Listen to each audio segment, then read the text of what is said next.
tá? Em nome da unidade de cirurgia, né, do Serviço Especial de Pato Bilho Pancreático, a gente está muito feliz com esse ganho aí seu, né, em poder, junto com o Luiz Gustavo, colaborar. Eu acho que paciente não falta para a gente, né? A gente tem todo tipo de caso aí, e a gente gostaria de contar com vocês dois aí, né, nos nossos casos. A gente confia bastante no trabalho, e eu acho que o mais interessante é isso aí, é o alinhamento multidisciplinar, né?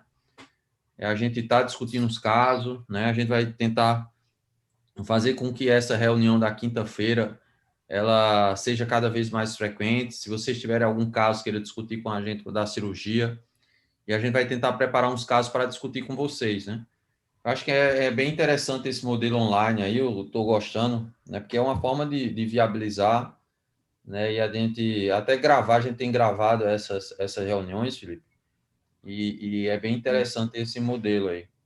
Eu queria que você ficasse à vontade, né? O ambiente aqui é familiar, mais residentes, alguns estudantes que eu convidei, e a ideia é a gente ir se familiarizando com esses termos da radiologia intervencionista, conhecendo as indicações, conhecendo os casos, tá? Então, fica à vontade, seja bem-vindo. Obrigado, Marcelo. Eu agradeço o convite, entendeu? É um prazer enorme estar aqui. Estou muito feliz de estar trabalhando com vocês lá no Hospital Universitário. Estava sentindo falta desse clima. Agradeço muito ao Luiz aí pela receptividade, de todos, né, que me receberam super bem lá. E espero poder contribuir aí cada vez mais com vocês. E eu acho que o trabalho multidisciplinar é a chave do sucesso, né? Então, hoje eu preparei essa aula. Tá me ouvindo bem? Perfeito, tá ótimo aqui. Tá. Qualquer coisa você me avisa. Tá. Então, preparei uma aula de uma forma geral, né, até pensando nos residentes, nos alunos, mostrar o que a gente pode contribuir, né, na metástase hepática coloretal, né? Então, eu vou falar um pouco sobre vários procedimentos, dar uma passada neles, né, só para o pessoal conhecer e saber o que a gente pode contribuir, né, da existência dos procedimentos. Então, não tem conflito de interesse nessa aula.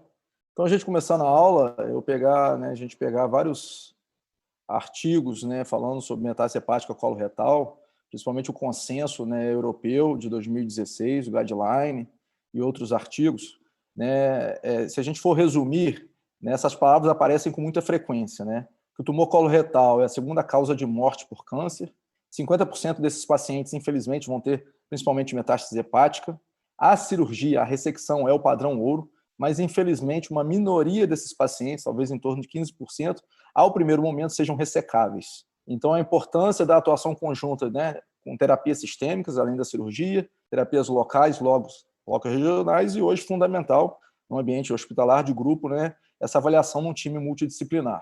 Tá? Isso é fundamental para decisão e tomada de conduta. Então, o guideline da Sociedade Europeia, né, ela fez um toolbox lá, mostrando vários procedimentos locais, locos regionais, e a decisão multidisciplinar de quando utilizá-los. Hoje eu vou tentar falar basicamente sobre a ablação percutânea, a quimioembolização hepática, né, que no caso do tumor coloretal é com irinotecan, por isso chamado DBIRI, a quimioterapia hepática intraarterial, tá? A embolização percutânea da veia porta, e agora, mais recentemente, uma evolução para a deprivação venosa hepática, que eu explicarei mais à frente, e a embolização esplênica parcial. Biópsia, drenagem, né, pela sua maior frequência e talvez menos complexidade, a gente pode deixar para um outro momento, e a radioembolização, por sua menor frequência e maior complexidade, eu acho que é um assunto também à parte, muito complexo, que não está tão no nosso dia a dia, infelizmente, ainda.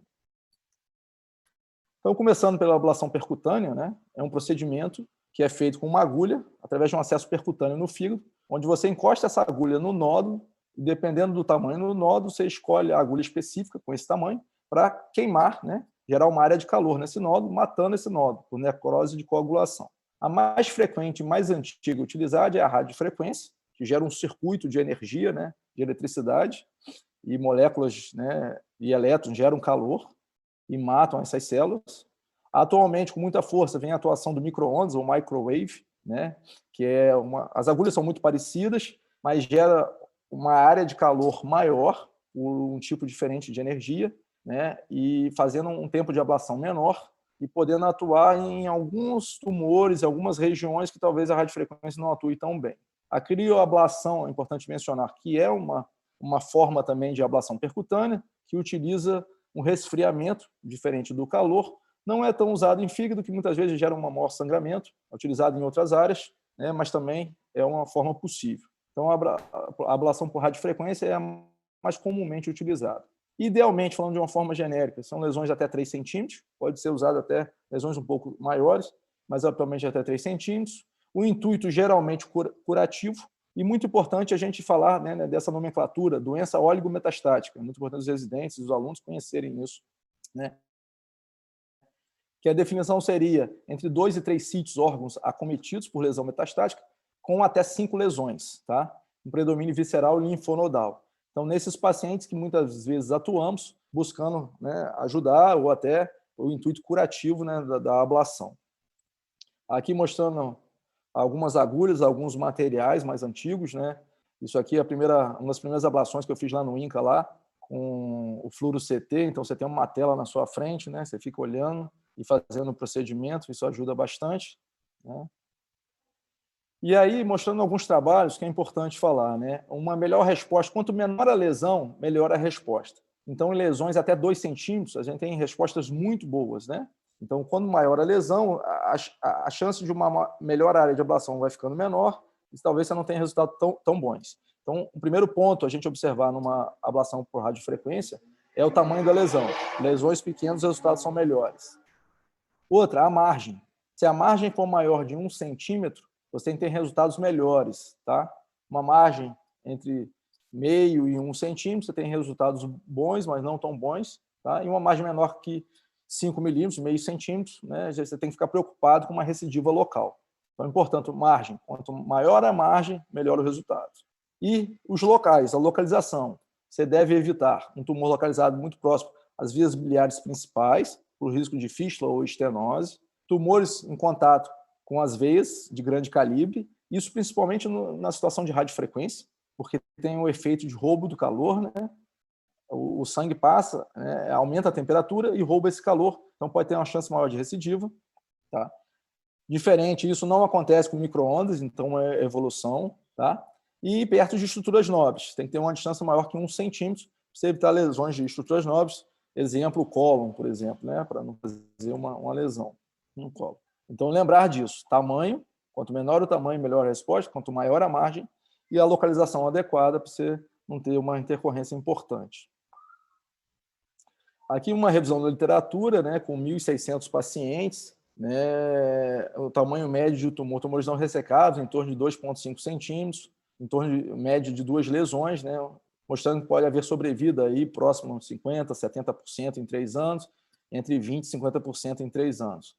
Né, falando sobre radiofrequência. E aqui eu acho importante mencionar 2 trabalhos interessantes. Tá? O Clock Trial, à nossa direita, que foi um trabalho europeu comparando os pacientes não ressecáveis submetidos somente à quimioterapia e os pacientes submetidos à quimioterapia mais a ablação. Tá? Não com o intuito curativo, mas com o intuito de aumento de sobrevida. Então, a gente vê que tem quase 4 vezes, né, um aumento na sobrevida quando você associa a ablação à quimioterapia sistêmica. Tá? E isso, não necessariamente você precisa ter poucos nódulos, paciente com vários nódulos, porque o seu intuito não é curativo, é aumento de sobrevida, é prolongar, né, a vida desse paciente livre de doença. Tá? Então, isso é importante, uma atuação importante da radiofrequência, né, da ablação. E aqui um trabalho que começou em 2019, o Collision, que é um trabalho de um colega holandês, é um estudo nacional holandês, que eles vão pegar, tá, pacientes com lesões até 3 centímetros, que as lesões são boas tanto para ressecar ou tanto para ablar. Tá? E vão fazer um estudo randomizado, metade desses pacientes vão fazer a ablação e a outra metade a ressecção, e eles vão comparar esse estudo, que é um estudo de não inferioridade, para tentar mostrar, né, a ajuda, a contribuição que a ablação pode dar nessas lesões até 3 centímetros, e talvez não mostrando uma diferença tão importante de resultado em relação à ressecção. O que eu gosto de frisar quando eu falo de ablação é que não necessariamente ela sempre tem que ser uma ablação percutânea. Tá? Eu defendo muito o método.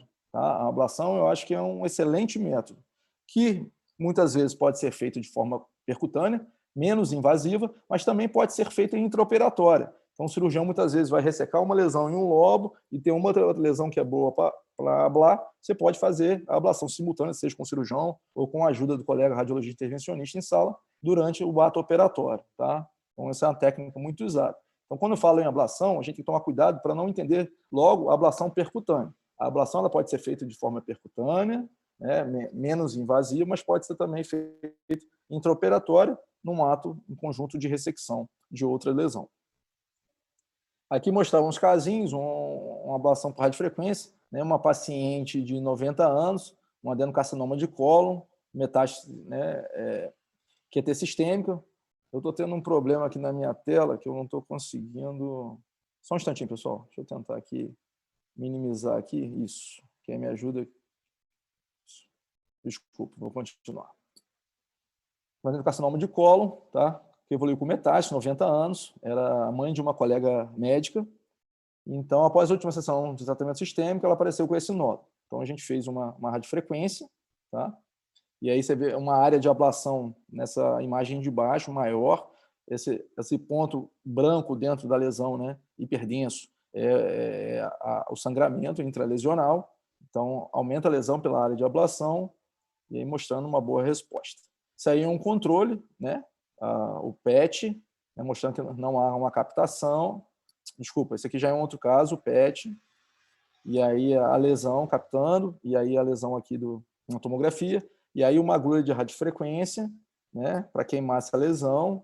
A gente achou que sobrou uma bordinha mais na periferia, e aí recuamos. Isso é o legal da tomografia, né, de você fazer, porque quando você faz por ultrassom, essa ablação ela gera muito gás, e o gás no ultrassom dificulta a visualização, né? Então, na tomografia, você tem uma melhor visualização. E aí nós recuamos a agulha e queimamos a borda dessa lesão, né, fazendo uma área de ablação maior. Tá? Isso aí é o controle com PET, não captando, tá? Um controle de 2 meses, e tem uma lesão já com um pouco de retração, até retração capsular na ressonância, sem captação pelo contraste, né? Um controle de 2 anos. Isso aqui é um outro caso, uma paciente de 61 anos, adenocarcinoma de cólon, né, QT sistêmico, que mantém depois um nódulo solitário hepático de 1,5 centímetro na ressonância e captando ao PET, né, a gente fez uma agulha, uma radiofrequência, agulha de ablação, mostrando a área, né, de ablação, uma área maior, e aí depois uma ausência de captação ao PET. Tá? Então, o que eu queria só concluir dessa ablação, né, é prestar muita atenção no tamanho da lesão, lesões menores têm melhores respostas, tá? Localização e a margem. Quanto maior a margem, melhor a resposta. Lembrar que por radiofrequência é um procedimento feito sob anestesia geral, tá? Com tomografia nos dá uma melhor visualização das imagens, né? Porque durante o ultrassom essa técnica gera muito gás, então dificulta a visualização, mas pode ser feita em lesões mais fáceis por ultrassom, uma técnica combinada, ultrassom e tomografia. Tá? E lembrar que é um procedimento feito sob anestesia geral, porque gera muita dor. Tá? Então, esse é o grau de complexidade, por exemplo, não pode ser feito em pacientes com marca-passo. Então, isso são coisas que, né, tornam o procedimento, às vezes, um pouco mais complexo, e veio a evolução com micro-ondas, porque o micro-ondas você não necessariamente precisa fazer sob anestesia geral, é um método que dói menos. Tá? Eu já fiz em alguns casos, então já fiz sob sedação, é possível, e você pode utilizar com marca-passo, tudo isso. Então, ajuda aí em pacientes com comorbidade pior, né? Então, pode ajudar. Vamos partir agora para as terapias intra-arteriais, que seria um segundo grupo de procedimentos que a radiologia intervencionista pode ajudar, tá? Na doença hepática coloretal. Eu vou falar especificamente da quimioembolização, que é o DEBIRE, porque é a quimioembolização com irinotecan, por isso esse nome, e a quimioterapia intra-arterial, tá? Que é a infusão só do quimioterápico sem as partículas para embolizar, fechar o fluxo. Esse é um trabalho chinês muito interessante, porque mostrou que em lesões metastáticas maiores de 2,5 milímetros, tá, foi injetado resina azul na veia e resina vermelha nas artérias. Então, mostra que há uma captação, apesar de comumente a gente conhecer a metástase hepática como lesões hipovasculares, que há nutrição, né, e captação arterial nestas lesões maiores que 2,5 milímetros. Por isso, o benefício da terapia intra-arterial. Então, vou falar primeiro da quimioembolização, que é o DEBIRE, que é utilizado, maioria das vezes, na grande maioria das vezes, o irinotecan. Nada mais é do que você faz um cateterismo do tumor no fígado, diretamente do fígado, das artérias do fígado, chega o mais próximo possível desse tumor e infunde uma mistura dessas bolinhas verdes, que são as micropartículas, que são agentes embolizantes mecânicos, tá? Misturados ao quimioterápico. Então, né, essa droga fica misturada a esses agentes, essas partículas, e vai sendo liberadas lentamente. Então, há a infusão da droga e também uma diminuição do fluxo sanguíneo, tá? Gerando um certo grau de isquemia também. Aqui um trabalho interessante mostrando, os pacientes já eram conhecidamente ressecáveis, mas mesmo assim eles fizeram uma sessão de debire, tá? Um mês antes da cirurgia, e depois os pacientes foram operados. Todos os pacientes conseguiram ser submetidos à cirurgia, então não atrapalhou a cirurgia. Houve uma baixa morbidade, sem evidência de quimiotoxicidade sistêmica, e 77% das lesões-alvo obtiveram resposta completa ou uma resposta major, né, que eles chamam. Tá? Então, mostrando que há uma lesão, uma morte do tumor. Né? O debire geralmente é utilizado em segunda e terceira linha. Tá? Ele tem uma ampla variação na resposta tumoral, uma sobrevida aí variando de 13 a 37 meses. Pode apresentar uma síndrome pós-embolização e dor. Né? O paciente pode ter dor, náuseas, febre. Tá? Isso em alguns pacientes pode acontecer. E há, na literatura, um estudo randomizado que foi feito o debire, que é a infusão intraarterial do quimioterápico com a partícula, e comparando com o tratamento sistêmico, né, o irinotecan, FOLFIRI, né, o FOLFIRI. E qual é o racional da utilização da terapia intraarterial? Você tem que buscar uma droga que tenha um alto clearance corporal, tá? E uma taxa de depuração pelo fígado, tá? Para essa droga não ficar circulando muito tempo em outros locais. E você diminuindo por essa, né, lógica aqui, você diminuindo o fluxo arterial, tá? Você aumenta a vantagem da via arterial, você aumenta a resposta. Então, tem um trabalho aqui comparando o debire com o FOLFIRI, a gente vendo que a sobrevida global com o debire foi de 22 meses, e o FOLFIRI de 15 meses, e depois a progressão livre de doença de 7 meses com o debire e 4 meses com o FOLFIRI, tendo utilizado a quimioembolização como segunda e terceira linhas de tratamento. Aqui um outro trabalho muito interessante mostrando que foi feita quimioterapia sistêmica e o debire, né, a quimioembolização, no mesmo paciente, e comparou com pacientes que fizeram 2 tipos de quimioterapia, né, uma sistêmica e a outra angiogênica, tá, e mostrando que aqui associou o tratamento intraarterial, a quimioembolização teve respostas melhores. E o que é importante, você transformando muitas vezes pacientes irressecáveis em pacientes irressecáveis. A taxa de ressecção, né, que utilizou a terapia intraarterial, né, foi de 35%. Então, os pacientes, 35% tornaram-se ressecáveis. Isso aqui foi um trabalho do Garcia Mônico, que é um colega argentino, né, que tem um serviço enorme lá em Buenos Aires, que eu tive o prazer de conhecê-lo lá. Um outro trabalho muito interessante, que é importante frisar, que é o paciente que muitas vezes já usou irinotecan sistêmico, isso não impede dele usar intraarterial e ter uma boa resposta. Tá? Então, a gente vê que pacientes que já com uso prévio de irinotecan e outros sem uso prévio, que eles tiveram respostas similares. Tá? Então, quem teve o irinotecan prévio sistêmico com o intraarterial teve uma resposta em torno de 44%, e em torno disso também quem não usou previamente. Então, e o efeito colateral não mudou tanto. Então, só porque o paciente não respondeu sistemicamente, não quer dizer que ele não vai responder pela via intraarterial. Tá? Então, a gente pode usar a mesma droga que ele não respondeu por via sistêmica, você pode usar de uma forma intraarterial, e nesse caso específico, na grande maioria das vezes, o irinotecan.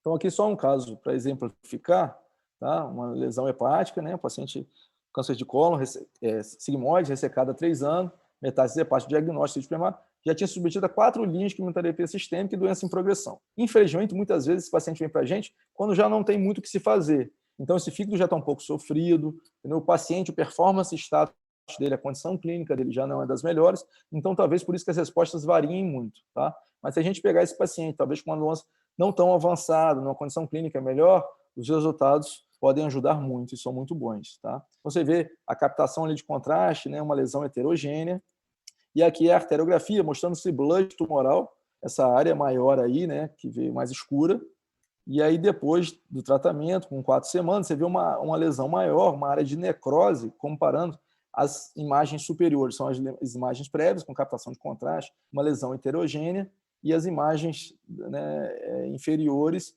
você vê que já com área de necrose, uma lesão maior com área de necrose. Tá? Agora vamos falar um pouquinho da quimioterapia hepática intraarterial, ou seja, diferente da quimioembolização, o que nós vamos fazer? Nós vamos chegar lá dentro das artérias do fígado, vamos jogar só o quimioterápico. Não vamos misturar mais com as partículas carreadoras. Tá? Então, trata-se apenas da infusão intraarterial hepática dos quimioterápicos, sem o agente embolizante, ou seja, você não fecha o fluxo de sangue, você só vai chegar lá e jogar o quimioterápico. Isso aumenta o índice terapêutico, ou seja, tentar tornar pacientes respondedores, né, que não responderam a outras terapias prévias, sistêmicas, e principalmente tentar tornar os pacientes ressecáveis. Né, maior taxa de pacientes, maior número de pacientes ressecáveis. O que é interessante, que os estudos mostraram, que as drogas que têm um clearance, né, uma taxa de depuração pelo fígado, muitas drogas, quando são infundidas, não de forma sistêmica, mas somente no fígado, elas têm uma taxa de exposição, né, muito maior. Então, ela tem uma concentração maior, vai fazer um efeito maior. Você vê que, por exemplo, a oxaliplatina, que é a mais utilizada hoje, ela aumenta a exposição dela no fígado em 4, 5 vezes, que é uma coisa muito boa. E aqui mostrando o que revolucionou, que infelizmente a gente não tem no Brasil, isso tem sido uma luta nossa aí, e eu pessoalmente tenho brigado para tentar trazer esse catéter para cá, é a possibilidade da utilização do catéter port, né? Muitos de vocês conhecem o catéter port, que é utilizado na veia, esse catéter port intraarterial hepático. Tá? Ele pode ser implementado, e antigamente, muitas vezes era implementado de forma cirúrgica, mas você pode ser implementado de forma percutânea, o que ajudou a evoluir muito, né, essas quimioterapias intraarteriais. É um catéter muito longo, né, que tem um furo lateral, então esse furo lateral fica na artéria hepática própria, e a ponta do catéter na gastrodenal, né, e a gastrodenal é embolizada, fechado o fluxo, e aí o quimioterápico é infundido lá na fossa ilíaca, num reservatório igual ao do porte venoso que todos nós conhecemos, tá? E aí o quimioterápico fica saindo para esse furo lateral. Esse paciente vai para o serviço de oncologia e a infusão é feita normalmente, como é feita no catéter port habitual, tá? E aí, caso haja algum problema, esse paciente volta para o serviço de hemodinâmica para reposicionar, para checar. Antes das infusões, ele passa pelo serviço de hemodinâmica só fazer uma checagem com raio-x, tá? Então, essa é o raio-x, como é que fica lá na fossa ilíaca do paciente. Tá? Esse aqui é o professor Arai, um dos pioneiros aí desse catéter, é um japonês, né? Uma grande figura na nossa área. Tá? Esse aqui foi um caso que eu tive o prazer, quando eu estava lá no Hospital do Estudo de Câncer de Paris, né? Gustave Roussy. Então, alguns casos que eu pude acompanhar lá, você faz um cateterismo no tronco celíaco, né? Faz arteriografia, depois você entra para procurar a artéria gástrica direita, você tem que fechar para esse quimioterápico não ir para o estômago, tá? Então, aqui, um ramo bem pequenininho ali, é uma pena o mouse não está funcionando, não sei nem como, depois de tentar descobrir com alguém, você tem como ativar. A gente tem que fechar essa artéria gástrica, então a gente vê umas molinhas, esse rádio opaco aqui, é a artéria gástrica direita já fechada, e o catéter agora está na gastrodenal, e aí a gente, né, deixa o catéter na gastrodenal, emboliza com molas, e aí tem o furinho lateral por onde vai ficar saindo o quimioterápico. O quimioterápico não sai na ponta distal desse catéter, ele sai na lateral, ali perto da mola, tá, acima das molas que estão ali. Isso aqui é o professor Thierry Debé, o chefe do serviço lá, tive o prazer de ficar lá com ele um tempo. Então, assim, a quimioterapia interarterial, eu pude observar o Memorial, o Sloan Kettering usa muito, o Gustave Roussy e a Universidade de Montpellier, né? E então, eles usam de rotina, muitas vezes até com primeira linha, nos pacientes exclusivamente com metástase hepática coloretal. E os resultados são muito bons, né? Você vê que os estudos são similares, assim, os resultados, e uma taxa de conversão próxima de 50%, né? Então, pacientes que não eram ressecáveis, em 50% das vezes passam a ser ressecáveis, né? Então, isso é uma coisa fantástica para a metástase hepática coloretal. Isso aqui é um outro estudo francês que eles fizeram, que a intenção deles era tornar apenas 15% dos pacientes ressecáveis, pacientes que não eram ressecáveis com metástase hepática coloretal. E o estudo foi tão bom que no final eles tornaram 33% dos pacientes, usando cetuximab, né, intravenoso, e a oxaliplatina e o 5-fluoracil de forma intraarterial. Tá? Esses esquemas variam muito, você tem que conversar muito, na verdade é o oncologista que vai tomar a maioria das decisões, ele que vai te passar o esquema, tá? Isso ainda é uma coisa que não é feita com tanta facilidade e frequência no Brasil, principalmente porque a gente não tem esse catéter. Então, muitas vezes, a gente tem feito um cateterismo normal, igual a gente faz uma quimioembolização usando esses materiais, chega lá, deixa o catéter infundindo, às vezes, 1 hora, 2 horas e retira, entendeu? Então, aí faz acessos diferentes a cada 15 dias, mas isso dificulta um pouco, mas não é impossível, tá? Mas tendo resultados muito bons. E aí, agora, né, nós falamos da ablação, falamos das terapias interarteriais, quimioembolização e a terapia interarterial, a quimioterapia interarterial. E agora vamos falar um pouquinho da embolização percutânea da veia porta, tá? E a deprivação venosa hepática agora, recentemente, né, uma evolução da embolização percutânea da veia porta. Primeiro eu vou explicar a embolização percutânea da veia porta, né, o que isso significa. É parte do tratamento pré-operatório de pacientes, né, que vão ser submetidos a hepatectomias extensas, né? Porque a gente sabe que o padrão ouro ainda é a cirurgia, então você quer possibilitar que esse paciente seja ressecado. No entanto, como o volume de muitos pacientes de doença é muito grande, né, o fígado que vai sobrar, que não vai ser ressecado, ele pode ser um fígado com um volume pequeno. Então, isso gera muita insuficiência hepática no pós-operatório, né, e alta mortalidade, né, morbidade e mortalidade. Então, nosso objetivo é fazer com que esse fígado que vai ficar, ele fique num tamanho suficiente. Tá? Aqui tem um esqueminha mostrando, né, os ramos portais. Então, você, aqui em escuro, são os ramos embolizados do lado direito do fígado, que você fechou, ou seja, o lado do fígado que vai sair são os ramos que você vai fechar, tá? E aí você vê que tem uma atrofia e uma hipertrofia do lado contralateral, e aí te permitindo com segurança ressecar. Tá? Então, isso aqui é mostrando um trabalhinho que nós começamos em 2014 lá no INCA, na época eu era residente ainda, começamos a fazer vários casos, tá? Injetando cola, a gente faz essa embolização portal com cola, tá? Que isso depois veio a culminar em associação com os colegas lá do Instituto Curri Cabral, lá em Lisboa, nessa publicação aí de 50 casos. E nesses 50 casos, nós chegamos à conclusão, né, o volume do fígado remanescente pré-operatório era em torno de 30%, e a gente conseguiu colocar esse volume em 42%, dando uma segurança, né, muito grande ao cirurgião para fazer essas hepatectomias extensas, que evoluíram muito, né, tecnicamente. Tá. Aqui um caso mostrando um paciente de 59 anos, um câncer de colo metastático, né, já foi submetido a hepatectomia, apresentou uma nova metástase e tinha um uso prolongado de quimioterapia sistêmica. Então, esse fígado fica muito sofrido. Se você deixar um volume baixo, ou até um volume borderline, a chance de insuficiência hepática é muito grande. Né? Então, a gente vê aqui esse lado mais claro, né, o lobo esquerdo pequeno, tá? Um lobo esquerdo 30%. Aqui, a portografia, a gente faz a punção entre as costelas da veia porta, você coloca um catéter, injeta o contraste, então você vê toda a anatomia da veia porta, e aqui você começa a cateterizar seletivamente cada ramo que você quer fechar, e aí já mostrando aqui na imagem da nossa esquerda, né, o lado direito todo fechado e o lado esquerdo aberto, e a imagem da nossa direita só mostrando o lobo direito do fígado. Essa imagem aqui é um molde de cola, tá? Como se tivesse contraste, mas na verdade não é contraste, é o molde da cola. E aí a tomografia de controle, 4 semanas depois, a gente já começa a ver que esse lobo esquerdo do fígado está aumentando de tamanho, né? Um crescimento importante, e você vê o artefato da cola no lobo direito do fígado, que já está se atrofiando, tá? E aí uma volumetria pós de 44%, tá? Dando segurança ao cirurgião para operar.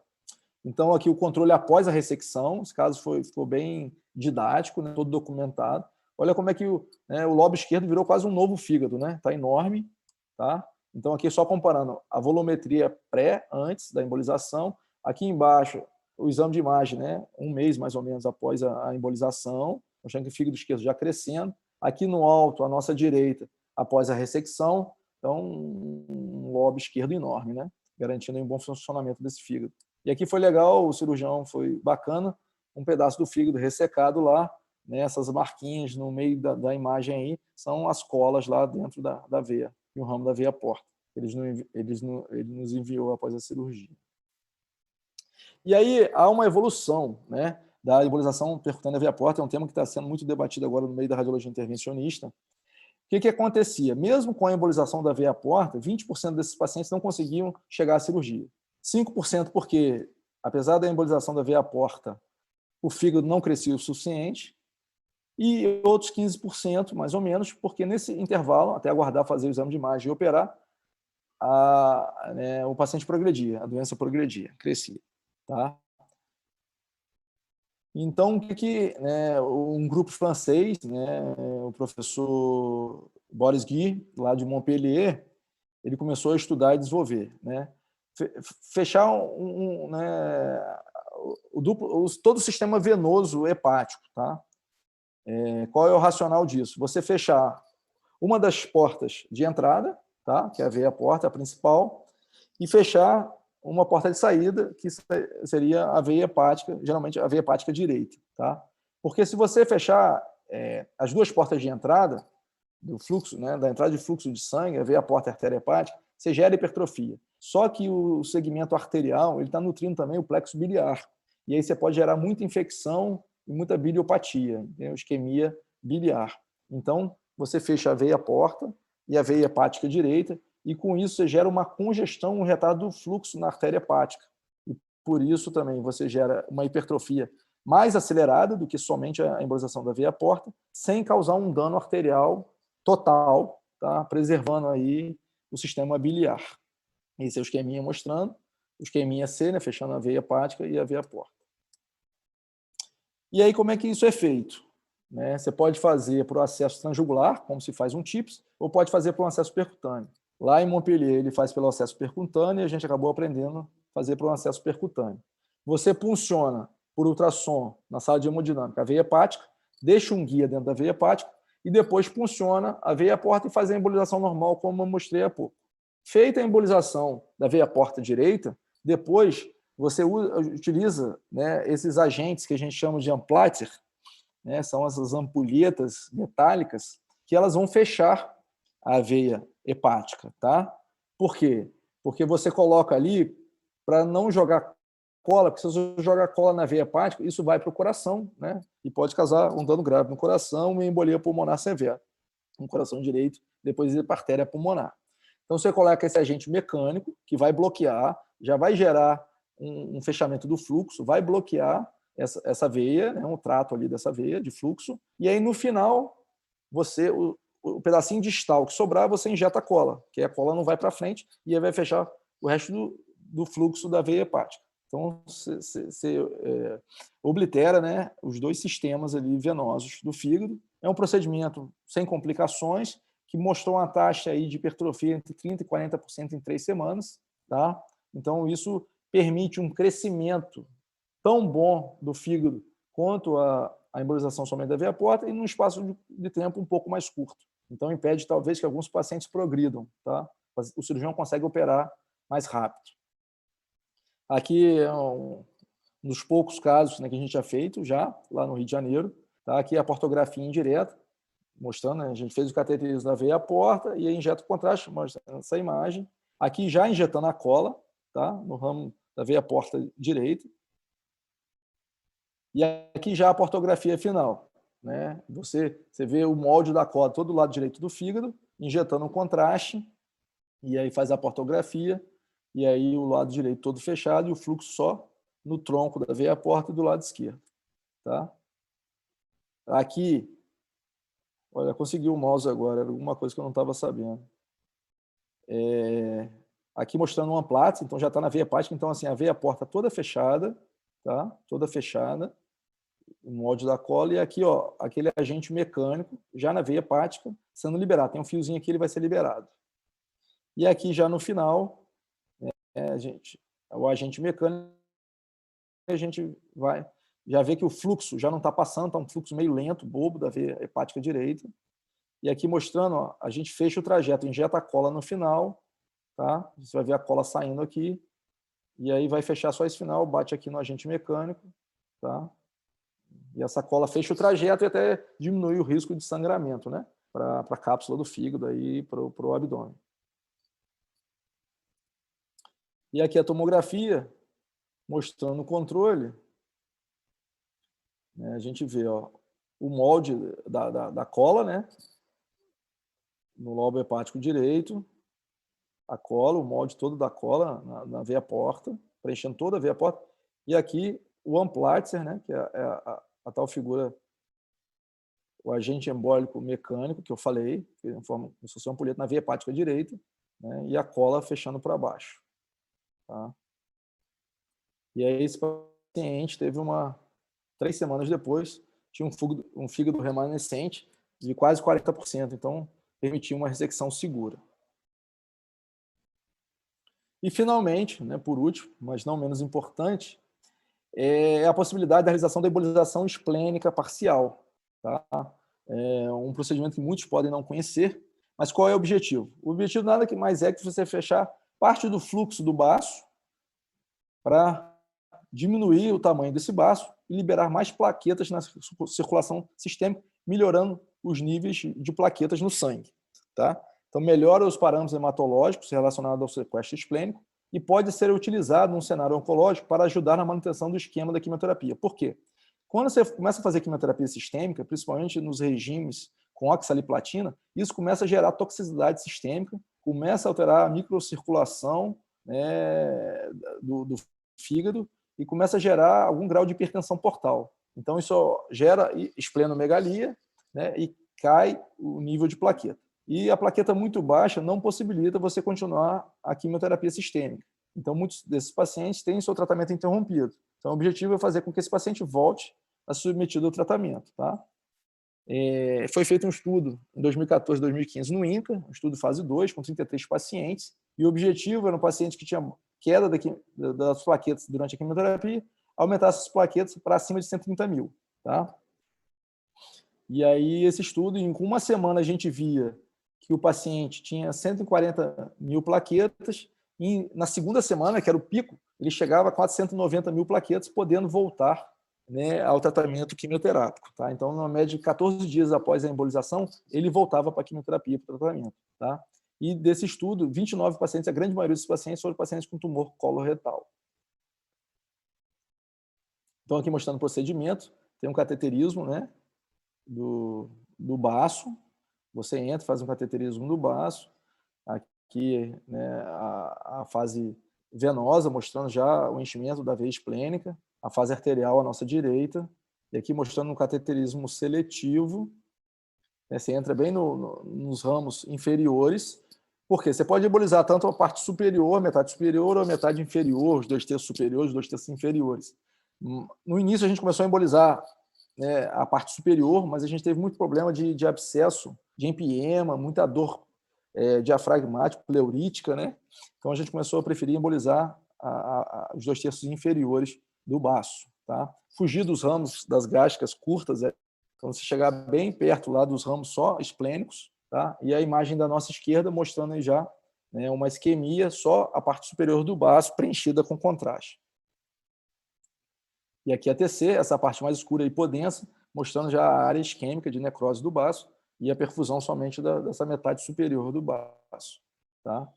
Então, mostrar que a embolização esplênica parcial pode ser realizada com segurança em pacientes com câncer e trombocitopenia e pode aumentar efetivamente o número de plaquetas e deve ser considerado como uma opção para ajudar no retorno ao tratamento sistêmico. Tá? Então, a conclusão é que a radiologia intervencionista ela pode ter uma atuação estratégica no manejo multidisciplinar dos pacientes com metástases hepáticas coloretais, né? E aí esse artigo, né, liberado em 2016, mostrando a consolidação da radiologia intervencionista, principalmente da intervenção oncológica, como um quarto pilar na oncologia, né, associado ao oncologista clínico, ao cirurgião oncológico e ao radio-oncologista, né? Então, usando todo esse arsenal de procedimentos, a gente pode contribuir muito no tratamento desses pacientes oncológicos. Era isso, Marcelo, que eu tinha para falar para vocês, para acrescentar e mostrar um pouquinho o que a gente pode ajudar nesse tipo de paciente com metástase hepática coloretal. Agradecer a atenção de vocês aí. Parabéns, Felipe. Acho que excelente aula. Acho que deu um overview aí de toda o que a radiologista intervencionista pode colaborar. A gente tenta passar isso aí no nosso ambulatório, né? Que muitas vezes a gente acaba sem muita alternativa para o paciente, né, até forçando uma cirurgia que muitas vezes a gente sabe que ele nem aguenta, ou deixando de dar uma opção de sobrevida boa para um paciente, que a gente sabe que teria uma alternativa melhor para o paciente, né? E a gente conseguiu com isso aí visualizar vários casos, várias possibilidades para vários pacientes HPB. O que é que a gente tem hoje aí no HU que a gente pode contar? Qual é a realidade hoje do HU quando você chegou, em termos de material, né? Ou se existe alguma perspectiva aí, junto com o Luiz Gustavo, né, de estar adquirindo alguma desses métodos, né? Então, hoje, assim, a gente consegue basicamente, com toda a dificuldade, né, do serviço público.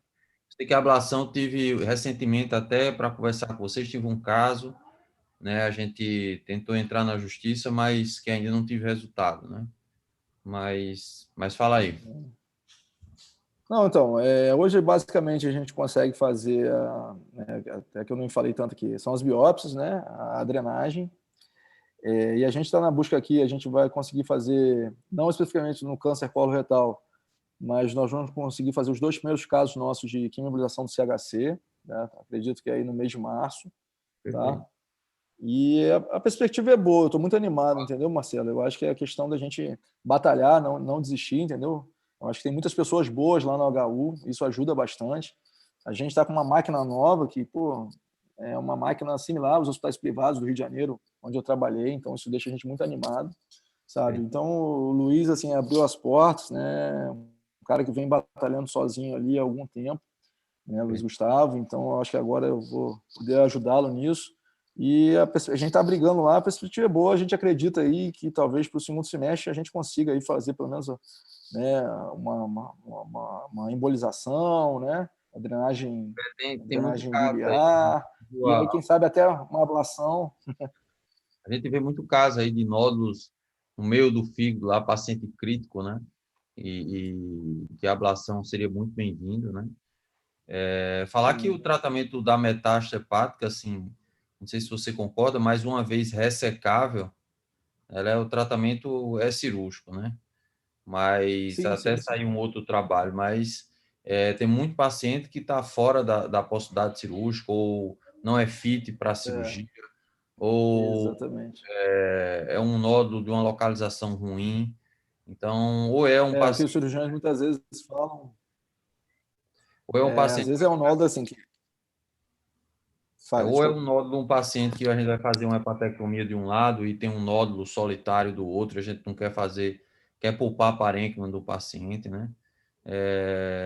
Ou eventualmente aí uma embolização de uma lesão muito grande que a gente quer tentar reduzir um pouco, né?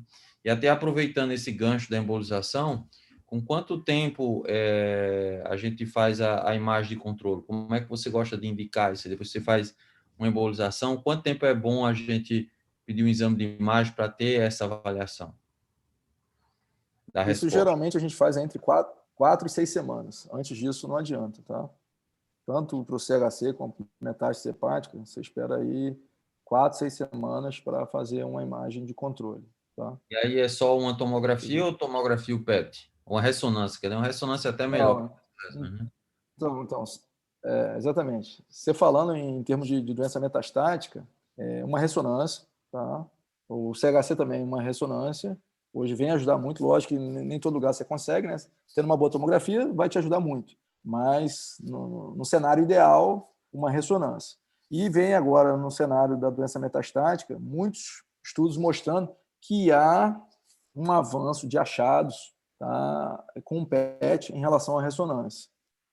Tá? Então, se você puder ter os dois, é o cenário ideal. A gente, para controle de tratamento loco-regional, você acaba fazendo a ressonância, mas porque você sabe que o PET virá com a solicitação do oncologista um momento um pouco à frente, né, no cenário da doença metastática. Mas, assim, o PET tem se mostrado, né, que vem mostrando um benefício um pouco maior à ressonância, e no cenário ideal, quem puder ter os dois é ótimo, porque o PET não te dá tanta noção anatômica, né? Te dá E noção funcional. o quanto a deprivação ela ganha só da embolização arterial? Quanto é esse ganho aí em termos de volume? Cara, você ganha. uns 4 ml, a embolização portal fala, a literatura que você cresce mais ou menos 4 ml por dia, né? E a deprivação 9, tá?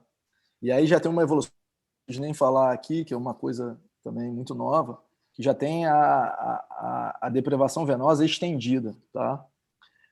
Que eu tive a oportunidade de participar de um caso só, que embolizava a veia porta direita, a hepática direita e a hepática média.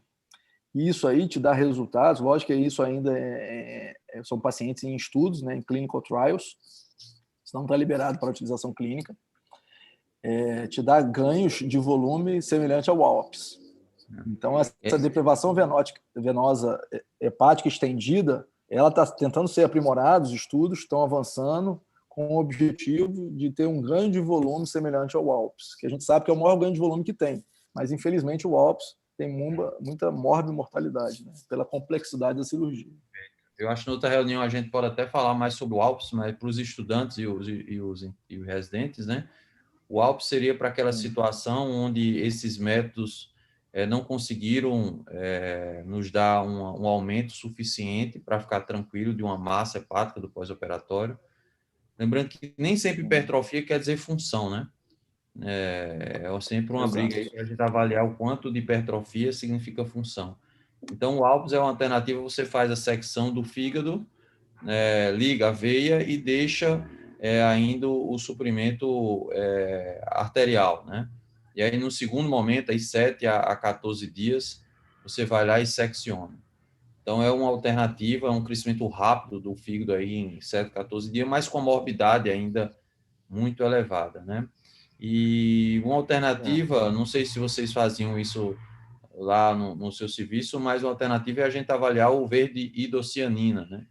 Para ver o quanto realmente dessa hipertrofia é de aumento de função hepática. Como é que vocês manejavam aí nas situações limítrofes, né? Para avaliar se realmente é um paciente que tem uma função adequada.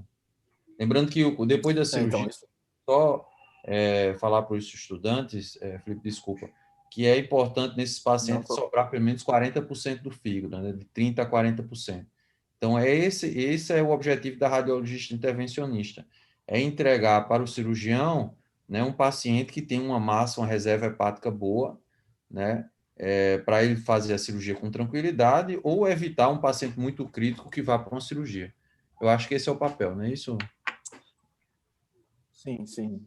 Na prática, na verdade, até essa avaliação do ALPS em relação à deprivação venótica surgiu porque, então, os estudos de função mostraram que a deprivação venosa hepática, a hipertrofia gera uma hipertrofia junto com o aumento de função, tá? E no ALPS descobriram que há muita hipertrofia que não corresponde ao mesmo aumento de função, né? Então, por isso que talvez eu veja no futuro um benefício aí da técnica de deprivação venosa hepática, tá? Na prática, Marcelo, lá era feito somente a avaliação funcional com volumetria, tá? E essa pergunta eu fiz nos trabalhos, né, europeus ou americanos, eles falam muito também do TECNES com mebubrofenina, fazem um estudo da medicina nuclear, tá? E aqui a gente não tem isso, né? E aí seria a indocianina aí. E eu fiz até essa pergunta num debate que tinha, esqueci o nome dele, é um cirurgião famoso, que provavelmente você sabe o nome, mas eu não vou lembrar, um americano, que faz muita ressecção hepática. E estava aqui do Brasil o Paulo Herman, que é um cirurgião. E aí eu fiz essa pergunta, se eles usariam outro método. E eles falaram que eles, na prática ainda, infelizmente, aqui no Brasil, usam só o critério anatômico, né, de volume, através da volumetria na TC. Tá. Perfeito. Vocês aqui, você consegue usar alguma outra coisa? Não, nada. Acho que na prática é isso que... Isso mesmo. Eu participei ontem de uma reunião da Unifesp e também os mesmos questionamentos e a mesma coisa que a gente confia na volumetria mesmo e na avaliação anatômica. Não tem outra alternativa, né? Recentemente, um colega nosso foi fazer uma cirurgia no Einstein de metástase, uma lesão bem difícil, bem complicada, a terceira lesão, e lá tiveram a mesma conduta, embolizaram a direita. Já a direita já tinha sido ressecada 2 vezes, ressecções não regradas. fez a deprivação e foi para uma cirurgia bem limítrofe mesmo, mas só com volumetria. Mas, né, uma cirurgia grande, mas foi o suficiente para hipertrofiar o fígado, teve uma boa resposta, teve um aumento aí em torno de mais ou menos 30% desse fígado, do fígado que ficou, né? E aí foi sensacional. Eu acho que sem a deprivação não conseguiria, não, né? É deprivação, o nome é esse Eu mesmo. acho assim, É esse mesmo, né, Felipe? deprivação, Perfeito. eu fiquei muito fã, entendeu? Assim, eu tive a oportunidade de ir lá no serviço Montpellier, que foi o médico que começou a estudar isso, né?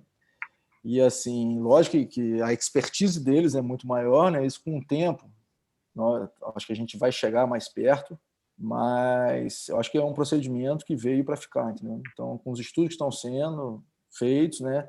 Isso vai ter uma literatura mais robusta para dar segurança para os radiólogos intervencionistas no futuro, né? Acho que vai ser.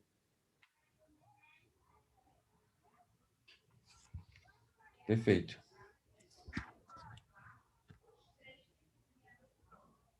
O Luiz, tá me ouvindo, Luiz?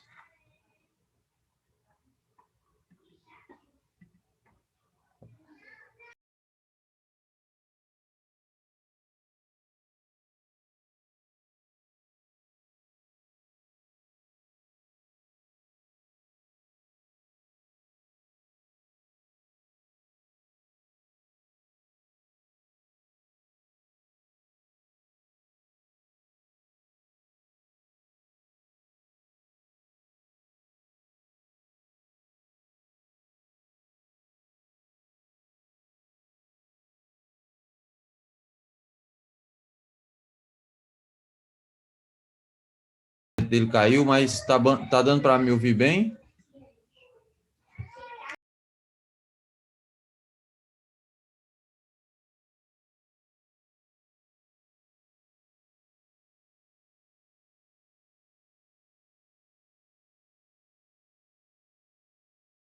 Tô ouvindo, voltou. Não, na verdade eu caí no desktop aqui, mas eu estou no celular. Estou te ouvindo. Deixa eu te acrescentar aqui. Quer falar alguma coisa, Felipe, aí para finalizar? Oi. Opa, perfeito. Então, eu queria te parabenizar pela aula aí, foi sensacional, foi muito bom. Eu acho Eu que que agradeço. foi a primeira aí de várias. Estava pensando aqui até na possibilidade de montarmos aí alguns casos, para pelo menos de 15 dias a gente está discutindo os casos do ambulatório. Eu acho que seria uma forma de a gente aprender e alinhar bastante isso aí, né? Acompanhar a resposta, fazer pelo menos de 15 dias, a gente fazer uma atividade científica com alguns casos. Bem objetivo, eu acho que o tempo é esse mesmo, é 1 hora, né? Para a gente aproveitar ao máximo e não ficar muito longa. Né? O Luiz, quer falar alguma coisa, Luiz? Você está aí?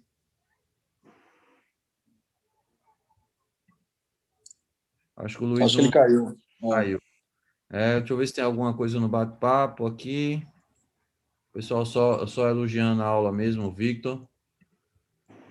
É isso. Obrigado, viu? Obrigado, Marcelo. Eu Obrigado que agradeço. obrigado pela sua presença. Foi muito bom ter contribuído e para a gente é uma honra enorme poder contar com a pessoa aí do seu quilate, sua bagagem. Eu acho que também teve o intuito da gente conhecer melhor, conhecer seu trabalho, né? Que o residente possa fazer esse link por você e com certeza a gente vai ter muito caso. Conte conosco. Tá, eu que agradeço, obrigado pela oportunidade e estou lá à disposição de vocês. Obrigado. E agora vamos para a final, né? Vamos torcer. Tchau, obrigado. Até a próxima reunião. Valeu, gente. Tchau, tchau.